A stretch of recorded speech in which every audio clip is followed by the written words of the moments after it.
Môre julle kuier vanoggend saam met my, Lisel van Sail. En vir die volgende 2 ure gaan ons nou lekker op hierdie Woensdagoggend saam kuier en verder gesels oor vat jou grondgebied in. So vandag se tema is jou getuienis bou geloof. So ons praat 'n bietjie oor die skoene wat ons moet aantrek, waarmee ons God se woord gaan verkondig en ook hoe jy jou getuienis gaan gebruik om te groei in geloof en standvastig te wees.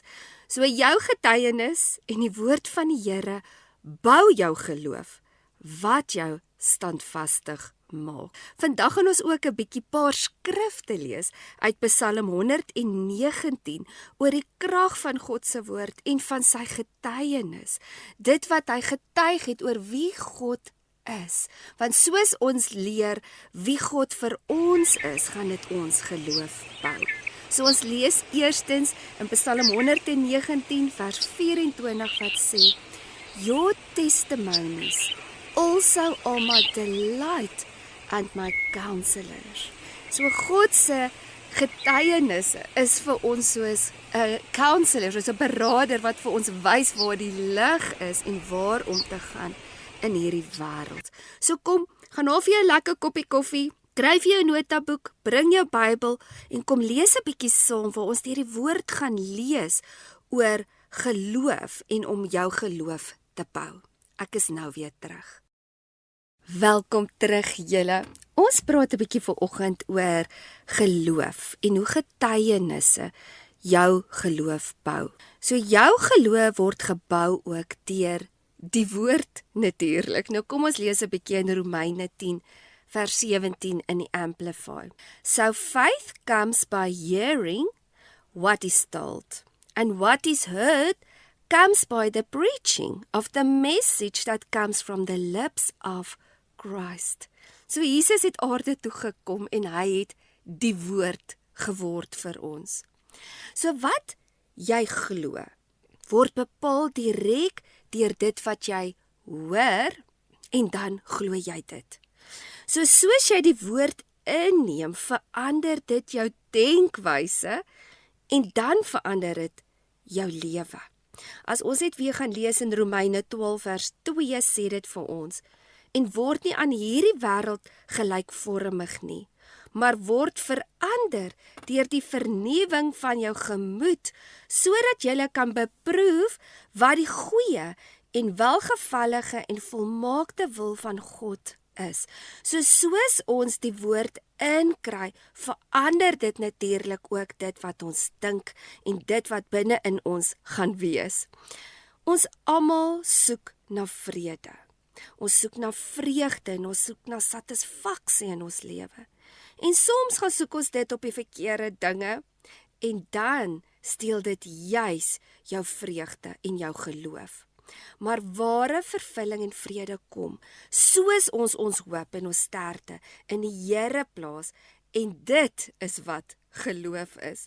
Nou as ons verder gaan lees in Romeine 15 vers 13 sê dit vir ons: en mag die God van die hoop julle vervul met alle blydskap en vrede deur die geloof, dat julle oorvloedig kan wees in die hoop deur die krag van die Heilige Gees. Soos ons leer om nie op ons eie insig te staat te maak nie, maar op God se beloftes en op sy woord ons vastigheid te bou en te wees, so word ons vervul met ware blydskap en vrede. Kom ons lees weer 'n bietjie in Psalm 19 en die keer gaan ek vir ons vers 32 lees.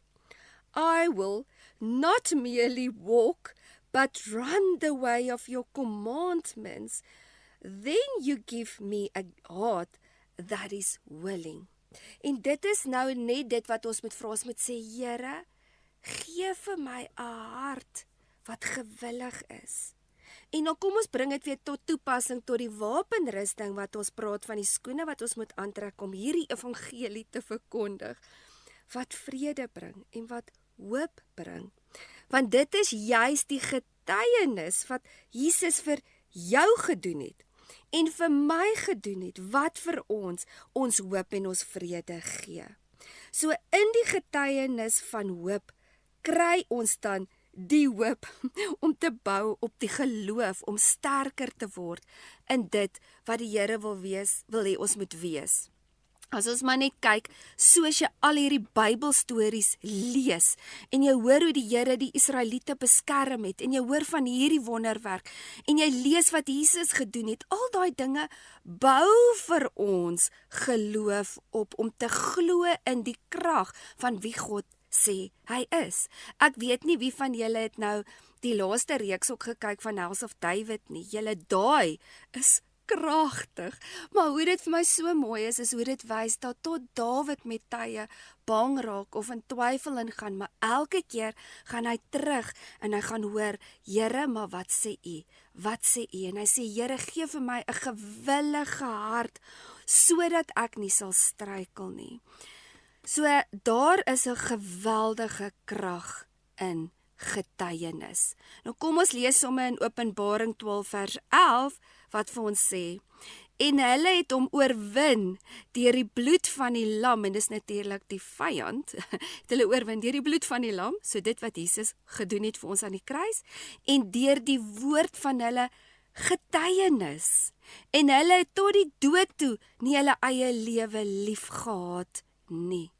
Dit wys vir ons die krag van 'n getuienis. So watter getuienis het jy? Hoe maklik vergeet ons nie wanneer die Here vir ons dinge gedoen het in ons lewe nie. Jy's benoud en jy bid en jy vra, Here, asseblief help my met hierdie werk of met hierdie situasie of met hierdie verhoudingsprobleem. En dan kom die Here en hy gee vir jou strategie en hy gee vir jou oop deure en dis 'n miracle eintlik hoe hy jou red, en net 2-3 dae later dan het ons al amper vergeet van dit. En dit is juis in die tyd waar ons nou is, in hierdie moeilike omstandighede, of in tye wat jy regtig nie kan sien, hoor en verstaan nie, wanneer jy aan hierdie getuienisse en aan dit wat die Here in die verlede gedoen het, moet vashou. En dit is ook ons wapen teen die vyand wat ons wil mismoedig maak en ons krag wil kom steel. As ons verder lees in Psalm 119, en ek wil vir ons van vers 43 lees, tot 45 in die Amplified, dit sê, and take not the word of truth utterly out of my mouth. Dis wat ons nou gelees het van die peld van waarheid, nee, wat ons moet aantrek. For I hope in your ordinance.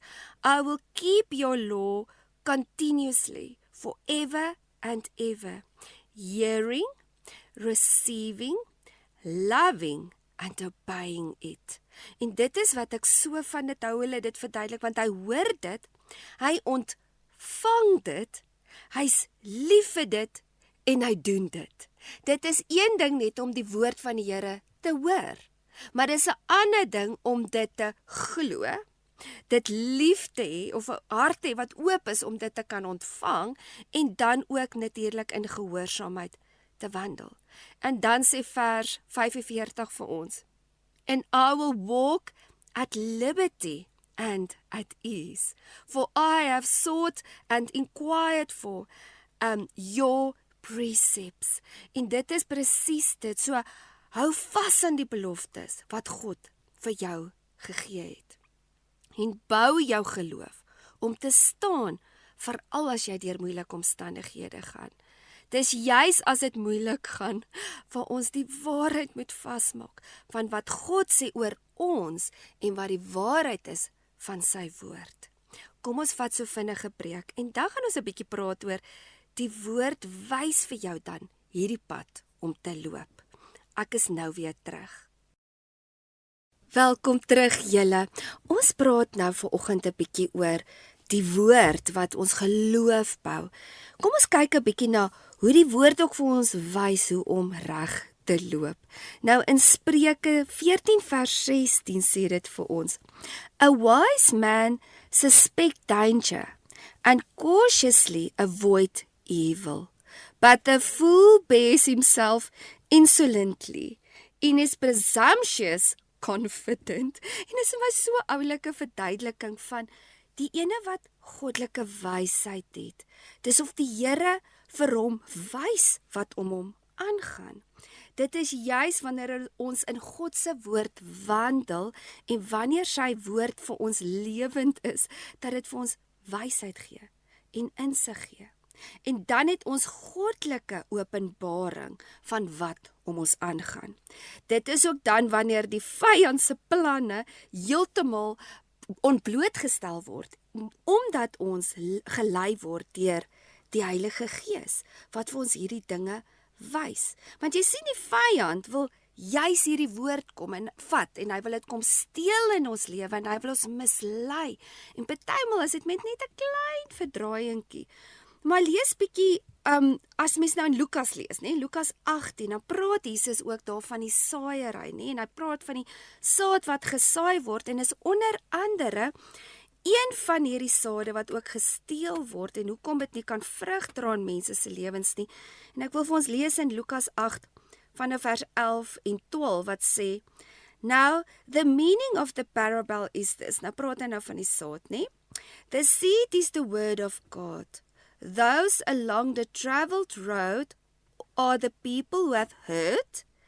Then the devil came and carried away the message out of their hearts, that they may not believe, acknowledge me as their Savior, and adore themselves to me, of devote themselves to me, and be saved there and thereafter. So die duiwel wil letterlik die saad kom steel, sodat die mense nie kan sien wie Jesus is nie, en hoe hy hulle eintlik wil red nie. En dit is altyd vir my so hartseer, as jy sien mense gaan ten gronde, en jy sien hoe mense sekere paaie loop van devastation, en wat hulle lewe letterlik omvergooi, net eenvoudig omdat hulle nie kan sien die redding wat Jesus vir hulle het nie. So die vyand wil letterlik die woord kom steel, want hy weet, dit is die krag wat jou kan red. Nou, Hebreërs verduidelik dit vir ons so mooi, die krag van God se woord. En hierso lees ons in Hebreërs 4 vers 12, For the word that God speaks is alive and full of power, making it active, operative, energizing, and effective. It is sharper than any two-edged sword, penetrating to the dividing line of the breath of life, wat hulle sê is your soul, and the immoral spirit, and of joint and marrow, for the deepest part of your nature, exposing and sifting and analyzing and judging the very thought and purpose of the heart. Hierdie skrif is seker een van die wonderlikste skrifte wat kan verduidelik die krag van God se woord, wat kom en hy openbaar en hy wys wat is ons regte motiewe, want soos ons God se woord lees, kom ons altyd agter, ek skiet hier tekort, of ek moet aan dit werk. So die hele tyd is ek besig, soos hulle sê, sifting, dit analyseer, en dit wys vir jou, luister, maar waar is daar nog dele in my lewe, wat ek moet onderwerp aan God, waar moet ek nog verander?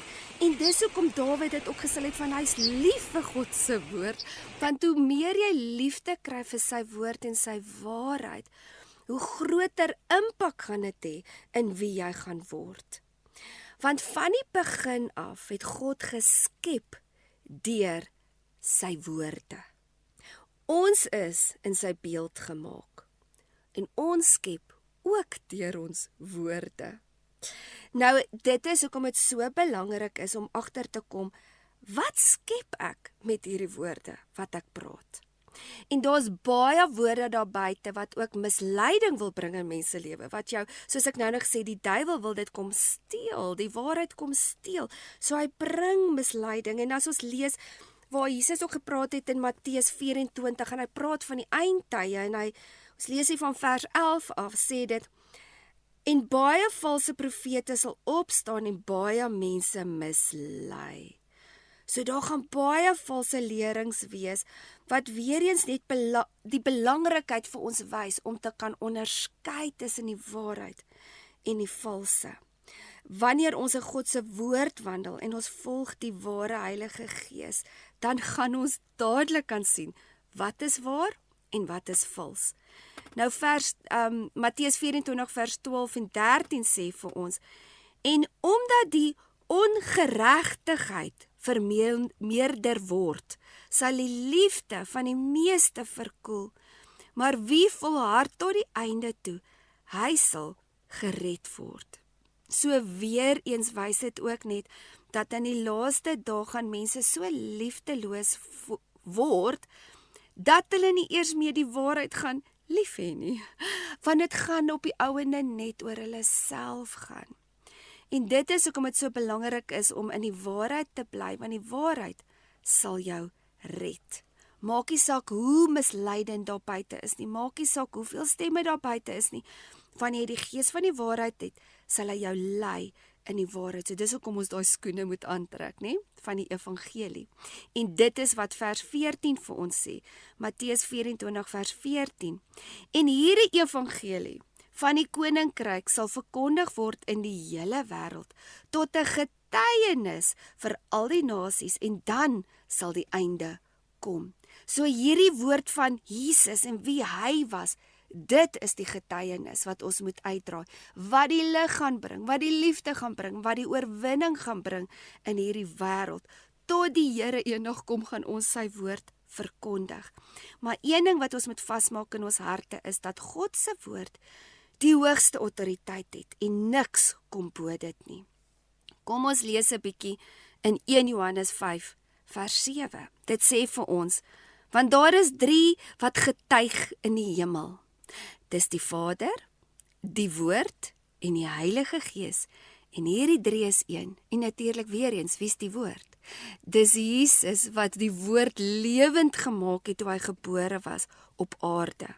Ons moet besef dat ons nie die Woord alleen kan hê nie, maar die Woord saam met die Gees bring lewe. Ek praat van die geskrewe woord nou, nie die woorde. Woorde is net woorde. Die Bybel wat geskryf is nie die Bybel, maar die Gees kom maak dit lewend. Nou 2 Korintiërs 3 vers 6 sê vir ons, wat ons ook bekwaam gemaak het as dienaars van die Nuwe Testament, nie van die letter nie, maar van die Gees. Want die letter maak dood, maar die Gees maak lewend. So die Bybel is letterlik soos 'n sluier wat daaroor getrek is, wat jy amper nie kan verstaan nie, so sonder die Gees is dit net woorde. Dis hoekom baie ander gelowe die Bybel sal vat en probeer dink nou dit en dat en dan sal dit letterlik vat en dan sal hulle baie keer wil probeer bewys hoekom was Jesus nou nie die seun van God nie of wat ook al. Maar nou kom die Gees wat dit openbaar en dan ewe skielik ruk dit hierdie sluier af en waar dit net op 'n stadium net dooie woorde was, nou word dit lewendig. En is dit nie 'n wonderlike tool om te hê om ons daagliks te vernuwe en te leer wie God is en wie ons is in die Here. En dis hoekom die vyand ons wil verblind. Kom ons lees ook verder in 2 Korintiërs 4 vers 4 tot 5 wat die vir ons so mooi verduidelik. Hy sê, for the God of this world has blinded the unbelievers' mind, that they should not discern the truth. En dit is die sluier waarvan ek gepraat het. Preventing them from seeing the illuminating light of the gospel of the glory of Christ, who is the image and likeness of God. For that we preach is not ourselves, but Jesus Christ as Lord, and ourselves are your servants of Jesus' sake, or for Jesus' sake. Met ander woorde, die Here wil hê ons moet die woord van die Here verkondig, maar hoe? Ons moet dit deur die Gees doen. So die oomblik wanneer ons in verhouding met God en sy Gees wandel, word die woord lewendig, dat ons kan deurdring en elke sluier en elke verblinding van die vyand kan neerwerp, sodat mense se lewens getransformeer kan word. Net om gou-gou hierdie afdeling af te eindig, wil ek net weer vir ons 'n stukkie lees in Psalm 119. En ons gaan nou vers 50 lees en dan gaan ons net so vinnige preek vat. This is my comfort and consolidation in my afflictions, that your word has revived me and given me life. Julle God se woord is kragtig. As ons net in religion gaan wees, gaan ons dit partymal mis. Maar die oomblik as ons gaan toelaat dat die Heilige Gees dit kom lewend maak in ons lewe, kan dit jou lewe transformeer. Ons gaan gou-gou 'n breek vat en dan gaan ons 'n bietjie gesels oor as jy in geloof kan staan, is dit jou grootste krag teen die vyand. Ek is nou weer terug. Welkom terug. Ons praat nou 'n bietjie oor as jy in geloof gaan staan, dan gaan dit jou grootste krag wees teen die vyand. Nou kom ons lees net weer 'n bietjie in Jesaja 61 waar hy geprofeteer het oor wie Jesus vir ons sou wees. En ek gaan lees natuurlik van vers 1 af, Jesaja 61 en ons ken almal hierdie stuk, maar julle hoor net bietjie wat sê Jesaja 61. Die gees van die oppermagtige God, die Here, het op my gekom. Die Here het my gesalf om die goeie nuus te bring vir arm mense. Hy het my gestuur om die wat hartseer is te troos, om vir die wat gevangenes vryheid aan te kondig en die vrylating vir die in die tronk, om die genadejaar van die Here aan te kondig, die dag van afrekening vir ons God. Maar almal wat treur, troos hy. Die dag wanneer hy vir die wat in Sion treur, eer gee in plaas van smart, vreugde in plaas van droefheid, blydskap in plaas van hartseer. Die Here het hulle geplant so sterk en groot eike, om sy roem te vermeerder. Is dit nie 'n wonderlike skrif wat praat van vrymaking en genesing? En dit is presies wat die hart is van die Vader.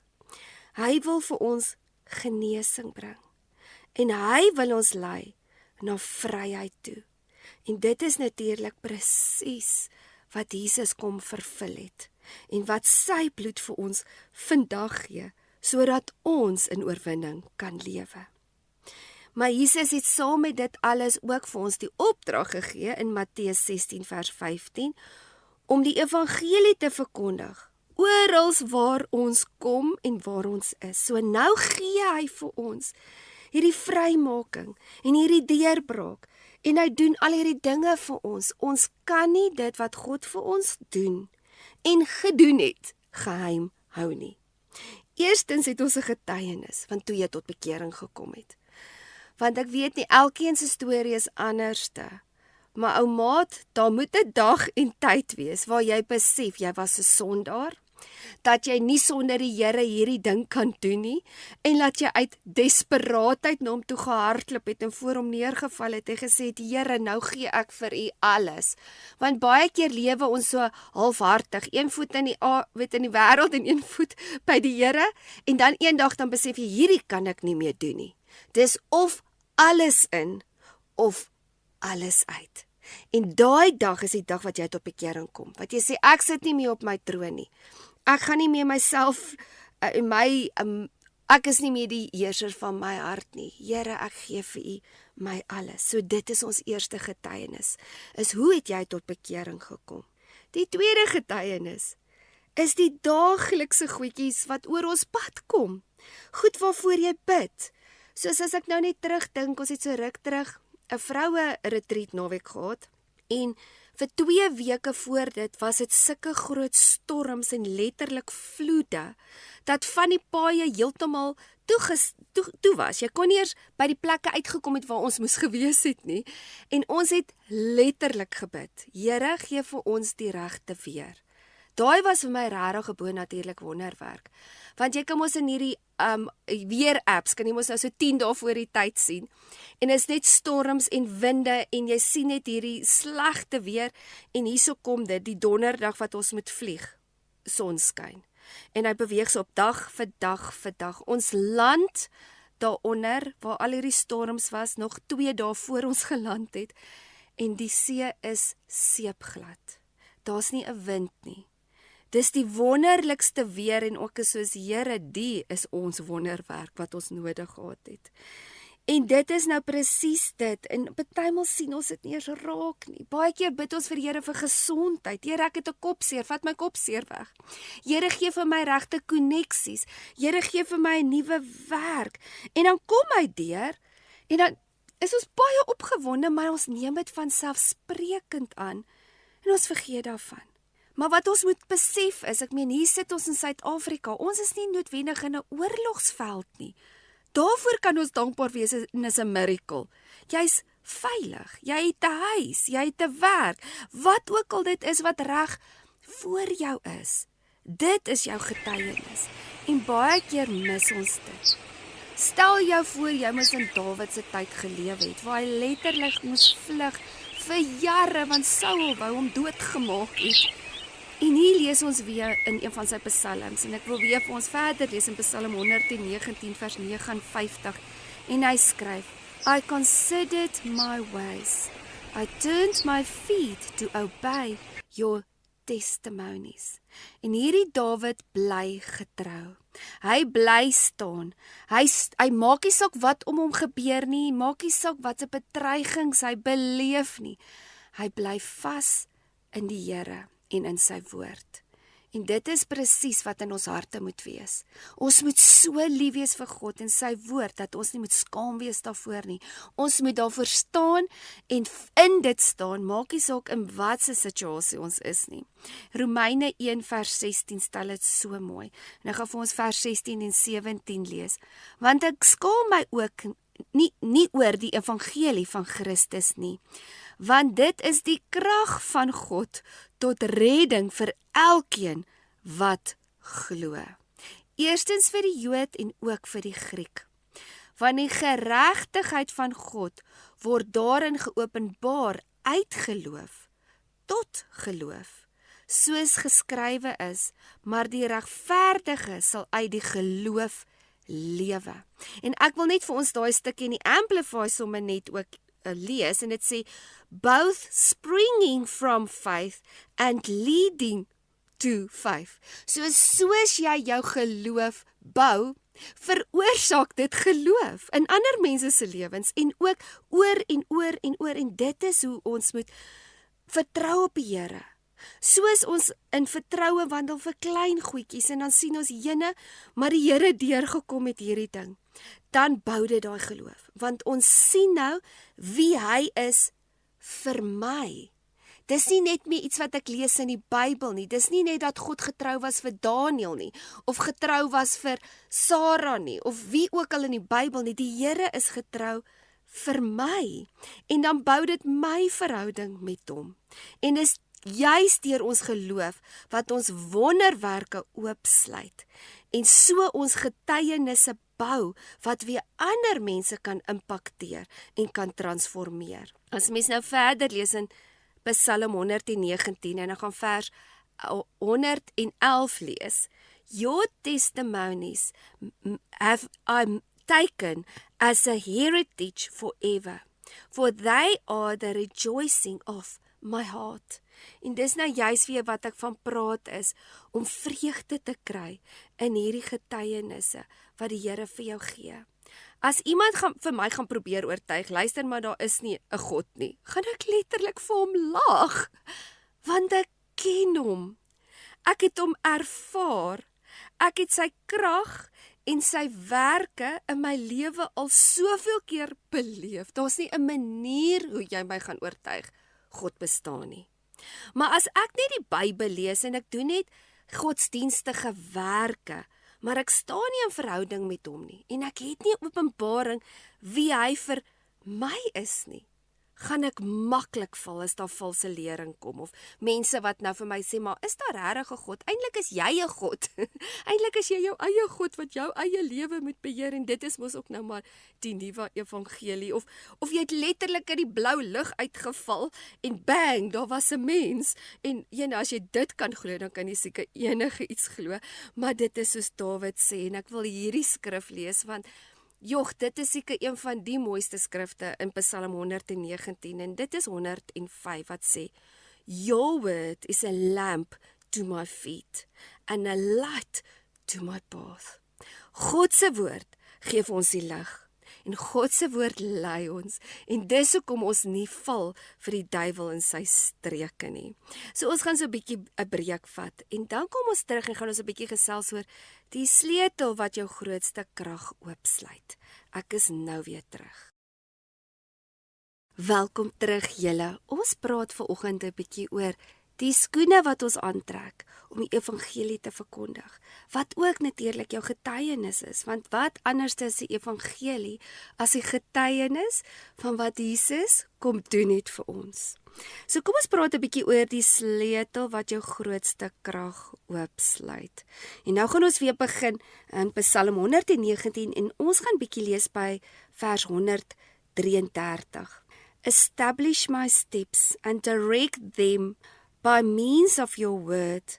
Let not any iniquity have dominion over me. Jy breek die houvas van sonde in jou lewe. As jy in geloof begin opstaan op God se woord.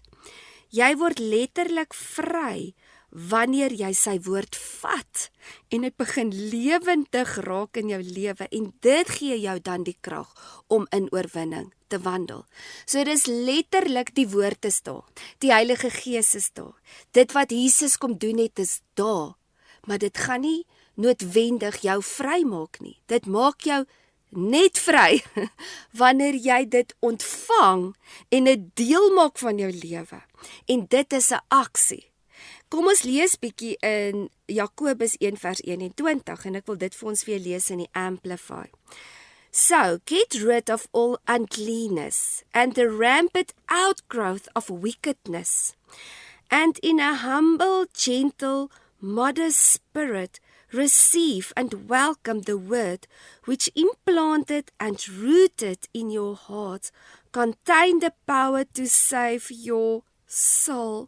En hier verduidelik dit so mooi, die woord moet ingeplant wees en dit moet gewortel wees en gegrond wees in jou harte, want dit is die krag wat jou siel kan red. Maar dit is ons verantwoordelikheid om daai sonde te identifiseer in ons lewe.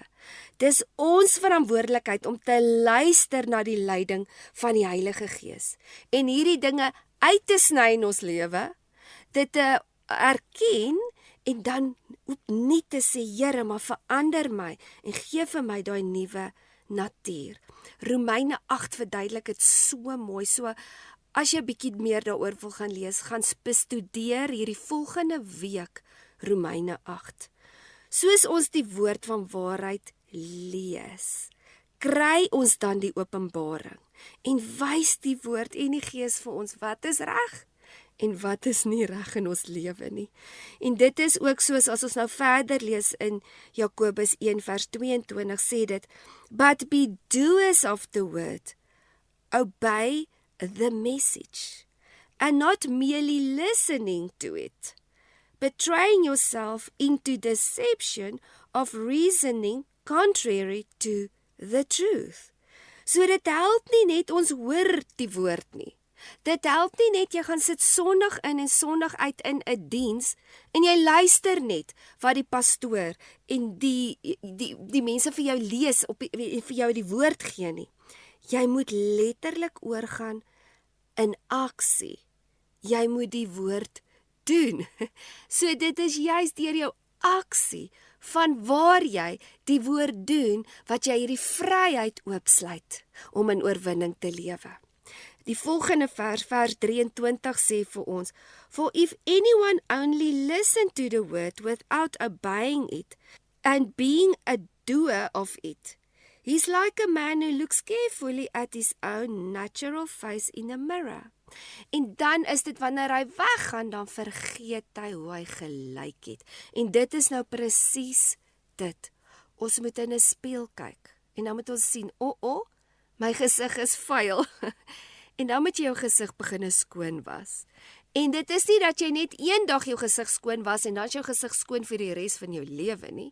Jy moet konstant kyk in die spieël Wanneer het ek vlekkies op my gesig? Wanneer het ek nou weer 'n bietjie modder op my gesig? En dit is hoe ons leer dan om 'n lewe van oorwinning te lewe. So die geloof is die woord en dit is dan die sleutel wat die grootste krag oopsluit. En dit is wanneer ons begin staan op God se woord en wanneer ons dit laat wortel skiet in ons gees, dan is dit wanneer ons kan begin opstaan teen ons vlees, teen verslawings en teen die leuns van die vyand.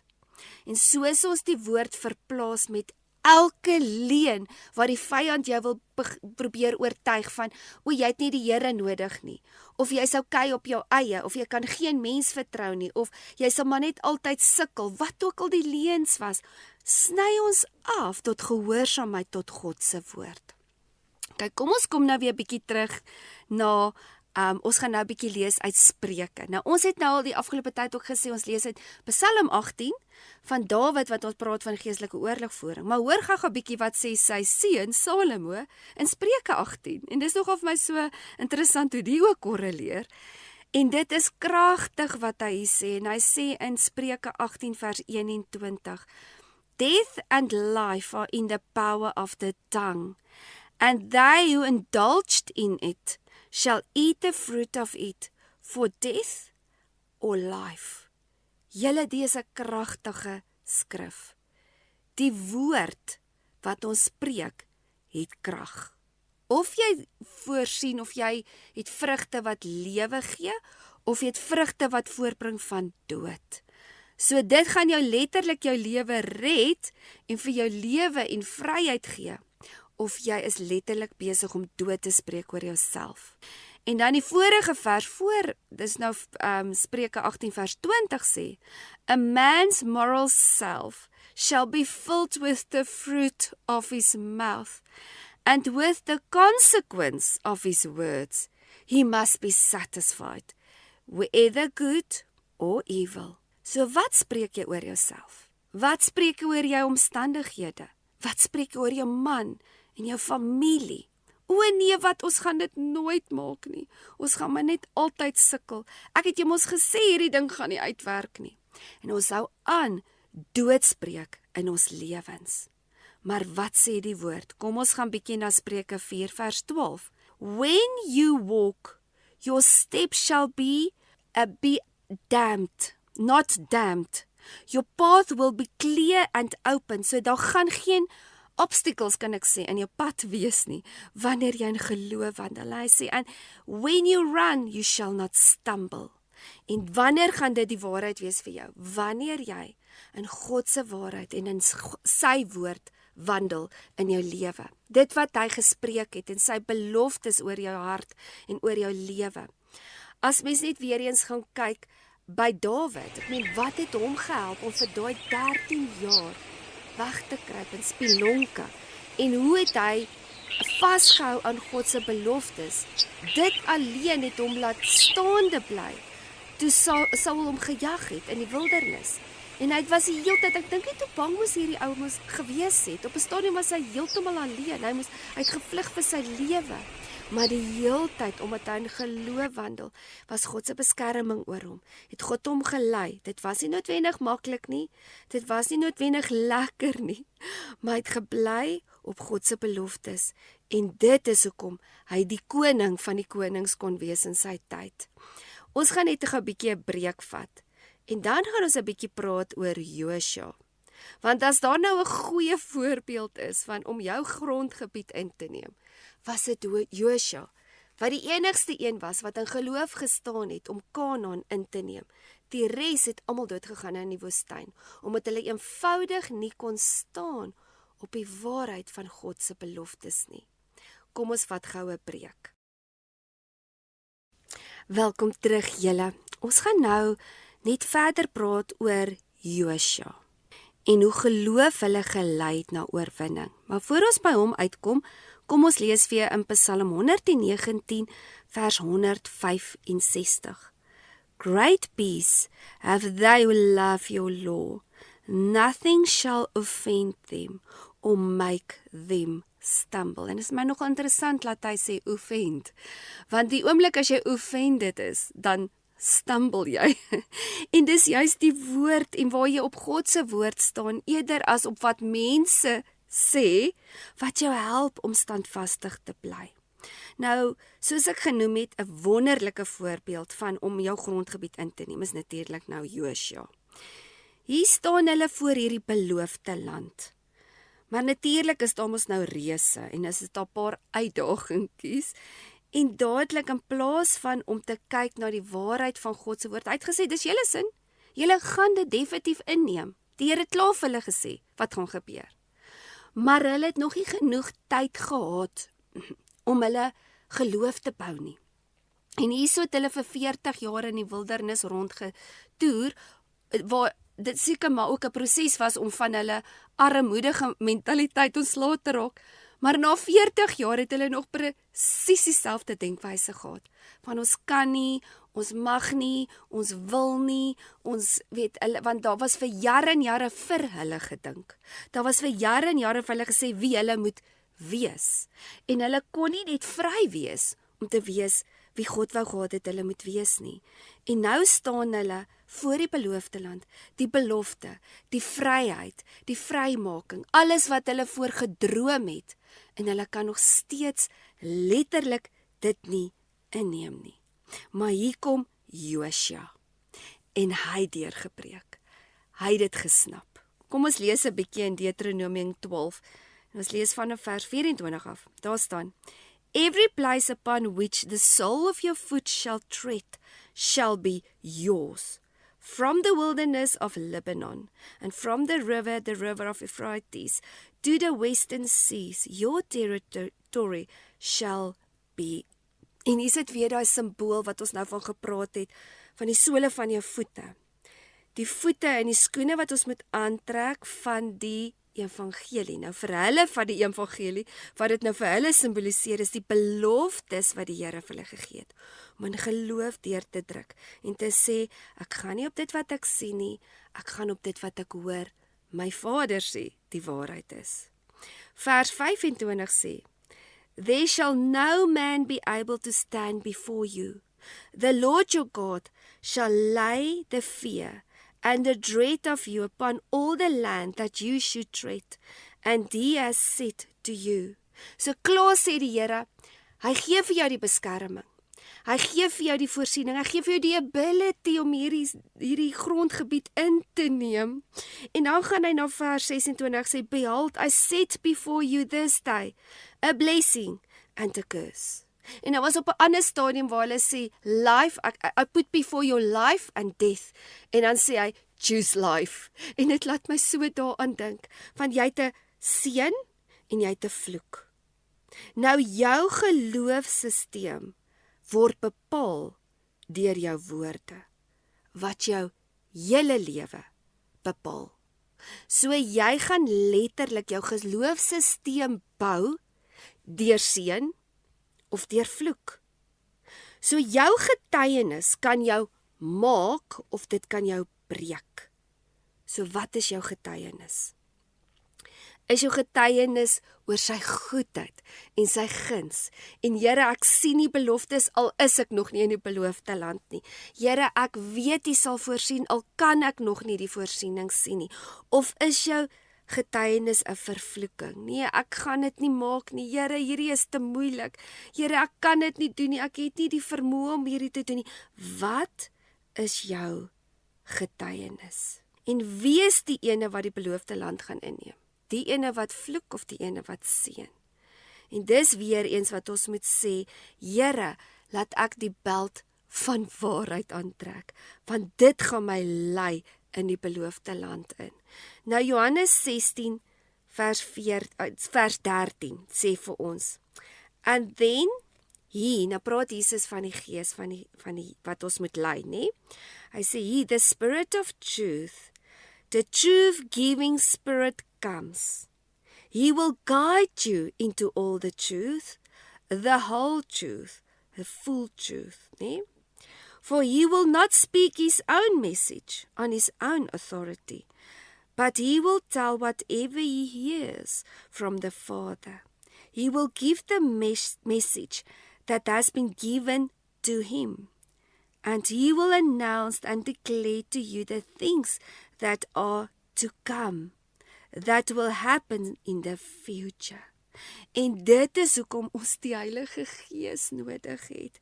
Dis deur die Heilige Gees vir ons die waarheid van die evangelie kan openbaar. Dis deur die Heilige Gees wat ons kan sien in die toekoms in. En ons weet wat in die toekoms lê en ons weet ons oorwinning is klaar daar. Die vyand weet ook wat in die toekoms gaan gebeur en dis hoekom hy ons wil kom mismoedig en dis hoekom hy ons wil kom intimideer en dis hoekom hy vir ons kom lieg en hy wil kom steel en hy wil die woord en die waarheid kom steel sodat ons in sak en as sit en nie opstaan in ons autoriteit en nie ons grondgebied opneem nie. Maar deur die Gees sal ons enige iets kan doen. Al is dit nie dalk maklik nie en dalk is dit dat jy bang is en jy dalk vrees in jou lewe, maar deur die Heilige Gees gee hy vir jou die vermoë om dit te kan doen. Nou 2 Korintiërs 6 en ek gaan vir ons 'n paar versies lees. Kom ons kom by 2 Korintiërs 6 vers 4, gaan ek vir julle in die Afrikaans lees tot 6, maar in alles beveel ons aan as dienaars van God, met baie geduld, in verdrukking, in node, in benoudhede en slae, in gevangenskap, in oproere, in arbeid en slapelose nagte, in hongerly. Dan sê hy, in reinheid, in kennis, en in lankmoedigheid en in vriendelikheid, in die Heilige Gees, 'n ongeveinsde liefde. So wat hy eintlik hier wil sê is, al het ons hongersnood, en al word ons bedruk, en al gaan ons geslaan word, en al het ons slapelose nagte, gaan ons nog steeds in reinheid staan, en gaan ons nog steeds die kennis hê, en die vermoë hê om te doen wat ons doen, deur die Heilige Gees, wat vir ons 'n liefde gee, 'n ware opregte liefde, en dit is hoekom ons dit kan doen. En dan bring hy weer die wapenrusting in en ek wil dit graag weer vir ons in die Amplify lees. Ons is nou by 2 Korintiërs 6 en ek gaan nou vers 7 vir ons lees. By speaking the word of truth in the power of God with the weapons of righteousness, of the right hand to attack and of the left hand to defend. Nou as julle so rukkie terug kan onthou, het ek gepraat van Nehemia waar hulle die muur moes bou. En hulle moes letterlik 'n swaard aan die ander een kant en hulle moes letterlik 'n tool gehad het wat hulle bou aan die ander kant. En dit is nou weer die simboliek van dit. So jy val aan die een kant. So dis nie dat jy net passief sit en jy laat die duiwel nou maar net doen wat hy wil nie. Jy val aan. Jy sê nee, ek gaan nie verder meer van my steel, slag en verwoes nie. En dan aan die ander kant defend jy. So jy het jou swaard en jy het jou skild. Nou die skild is die volgende ene wat ons oor so 'n paar weke bietjie oor gaan praat en is juis die krag van die waarheid van God se woord waarin ons glo. Wat ons dra in hierdie moeilike situasies en seisoene wat ons in is. Want omstandighede en mense bepaal nie ons geluk nie of ons vastigheid nie.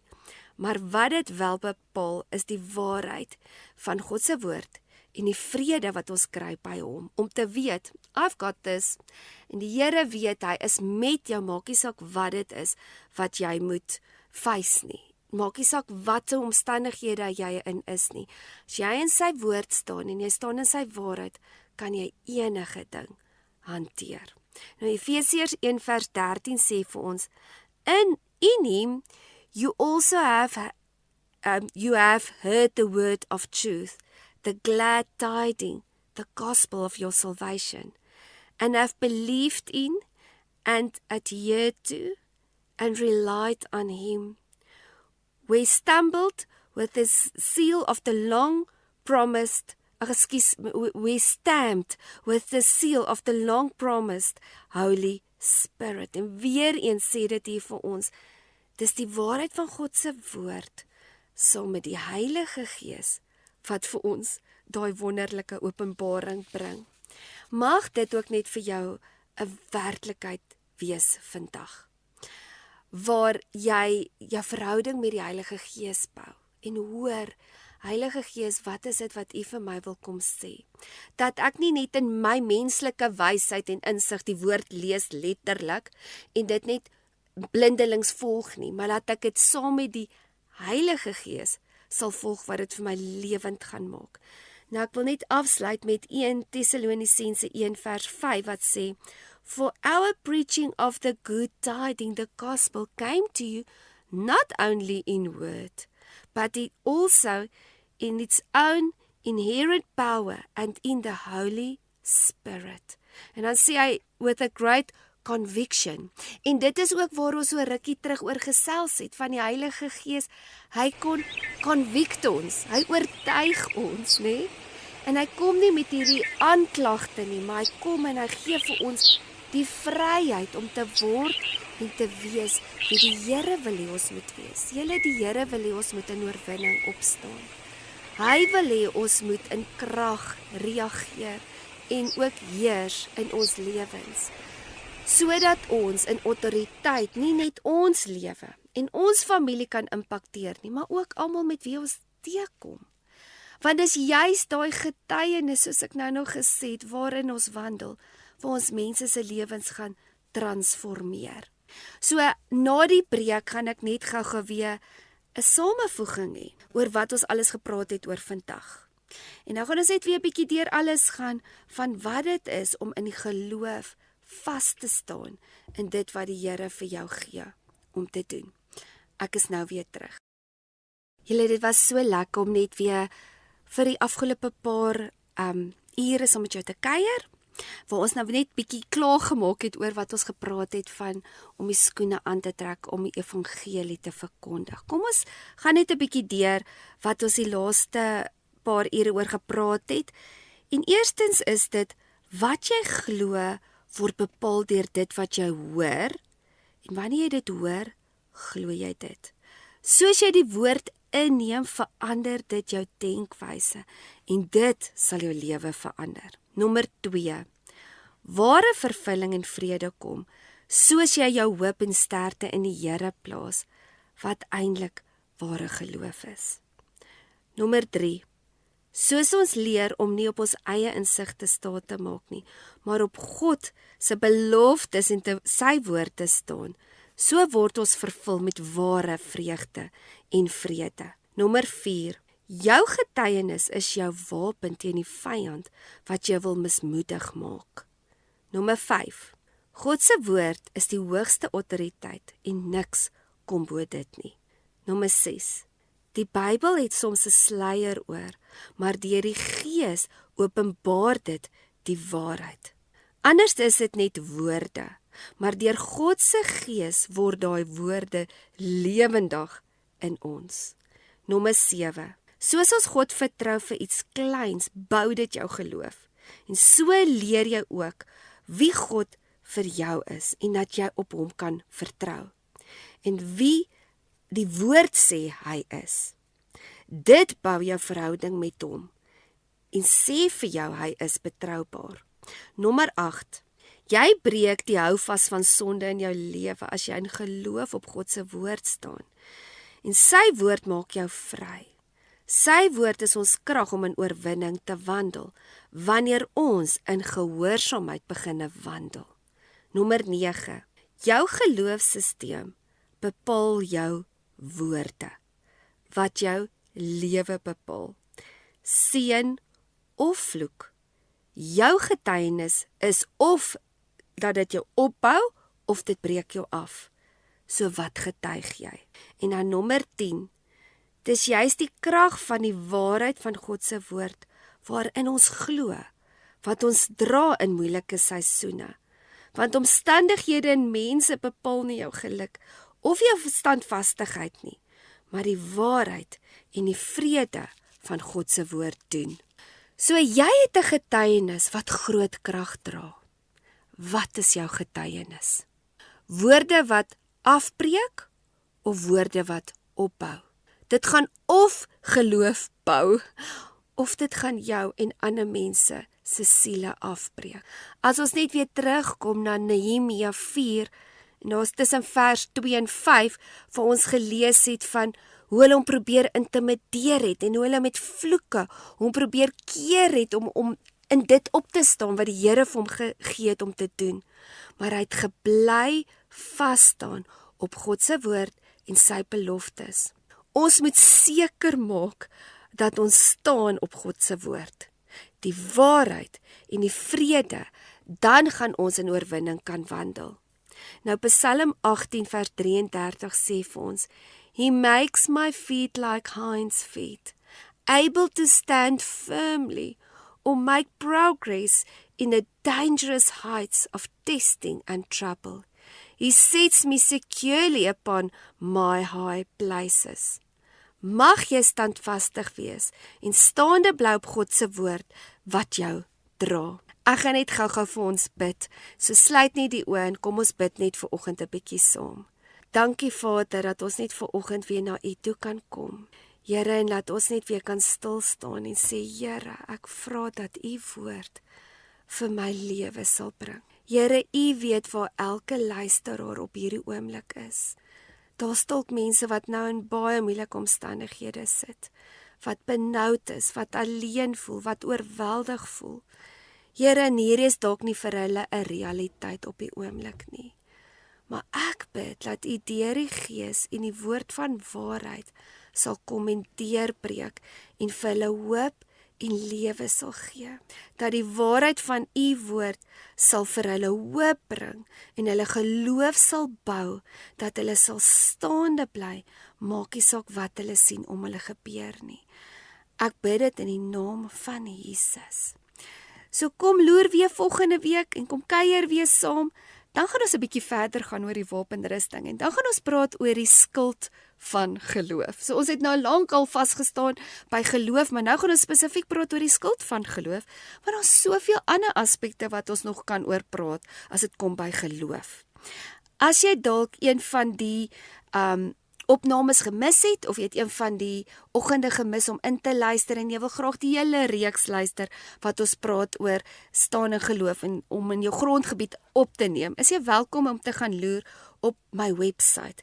Dit is yourdestiny.org.za. Daar gaan jy die verskillende temas ook kry wat ek al oor gepraat het, en daar kan jy op enige van daai klik en dan sal dit jou na die YouTube kanaal toe vat, waar al die potgoeie gelaai gaan wees, wat jy weer kan luister.